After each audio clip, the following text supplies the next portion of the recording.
തിരുവനന്തപുരത്തെ ബി.ജെ.പി. വേദിയിൽ നിന്ന് പ്രധാനമന്ത്രി നരേന്ദ്രമോദി നടത്തിയ പ്രസംഗം വെറുപ്പിന്റെയും നുണകളുടെയും ഒരു കെട്ടായിരുന്നു എന്ന് ഇപ്പോൾ കേരളം തിരിച്ചറിഞ്ഞിരിക്കുകയാണ്.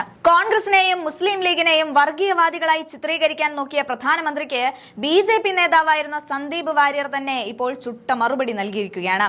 സന്ദീപ് വാര്യരുടെ പുതിയ ഫേസ്ബുക്ക് പോസ്റ്റ് ബി.ജെ.പിയുടെ ചരിത്രപരമായ ഇരട്ടത്താപ്പിനെയാണ് വിചാരണ ചെയ്യുന്നത്. മുസ്ലിം ലീഗിന്റെ പേരിൽ കോൺഗ്രസിനെ വിമർശിക്കുന്ന മോദി സ്വന്തം പാർട്ടിയുടെ പൂർവികർ ചെയ്തുകൂട്ടിയ അവിശുദ്ധ കൂട്ടുകെട്ടുകൾ സൗകര്യപൂർവ്വം മറന്നുപോയോ എന്നാണ് സന്ദീപ് വാര്യർ ചോദിക്കുന്നത്. ചരിത്രം മറന്ന പ്രധാനമന്ത്രിയെ ചില കാര്യങ്ങൾ സന്ദീപ് വാര്യർ ഓർമ്മിപ്പിക്കുന്നുമുണ്ട്.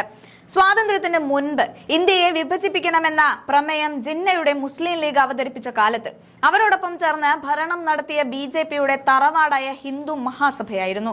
സിന്ധിലും ബംഗാളിലും വടക്കു പടിഞ്ഞാറൻ അതിർത്തി പ്രവിശ്യയിലും മുസ്ലിം ലീഗുമായി ചേർന്ന് മന്ത്രിസഭയുണ്ടാക്കാൻ ഹിന്ദു മഹാസഭയ്ക്ക് ഒരു മടിയുമുണ്ടായിരുന്നില്ല.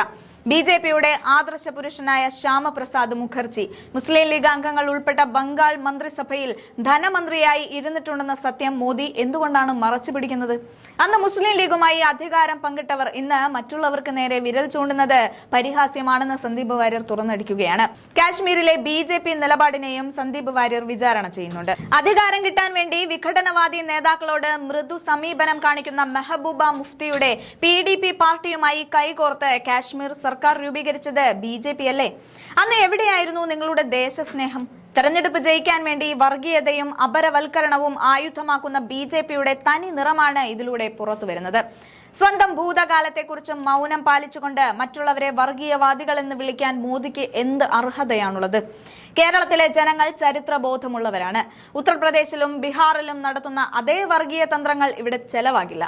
കോൺഗ്രസിനെ MMC എന്ന് വിളിച്ച് അധിക്ഷേപിക്കുമ്പോൾ സ്വന്തം പാർട്ടിയുടെ ചരിത്രമൊന്ന് ചികഞ്ഞു നോക്കാൻ മോദി തയ്യാറാകണം. സന്ദീപ് വാര്യരുടെ ഈ ഫേസ്ബുക്ക് പോസ്റ്റ് ബി.ജെ.പി. അണികളെ പോലും ചിന്തിപ്പിക്കുന്നുണ്ട്. വോട്ട് ബാങ്കിന് വേണ്ടി ചരിത്രത്തെ വളച്ചൊടിക്കുന്ന പ്രധാനമന്ത്രിക്ക് കേരളത്തിന്റെ മണ്ണിൽ നിന്ന് തന്നെ ശക്തമായ തിരിച്ചടി ലഭിക്കുമെന്നതിൽ സംശയമില്ല. ചുരുക്കത്തിൽ നരേന്ദ്രമോദിയുടെ തിരുവനന്തപുരം പ്രസംഗം വെറും പൊള്ളയാണെന്ന് സന്ദീപ് വാര്യർ തെളിവുകൾ സഹിതം സമർത്ഥിക്കുന്നുണ്ട്. സ്വന്തം പൂർവികർ മുസ്ലിം ലീഗുമായി നടത്തിയ അധികാര കച്ചവടങ്ങൾ മറച്ചു കോൺഗ്രസിനെ കുറ്റപ്പെടുത്തുന്നത് ഇരട്ടത്താപ്പാണ്. സത്യം വിളിച്ചു പറയാൻ ആർജവം കാണിച്ച സന്ദീപ് വാര്യരുടെ പോസ്റ്റ് ഇപ്പോൾ കേരളത്തിൽ വലിയ ചർച്ചയായി മാറിയിരിക്കുകയാണ്. നുണകൾ എത്ര പടച്ചുവിട്ടാലും സത്യത്തിന് മുന്നിൽ അത് തകർന്നടിയുമെന്ന് ബി.ജെ.പി. മനസ്സിലാക്കുന്നത് എന്തായാലും നന്നായിരിക്കും.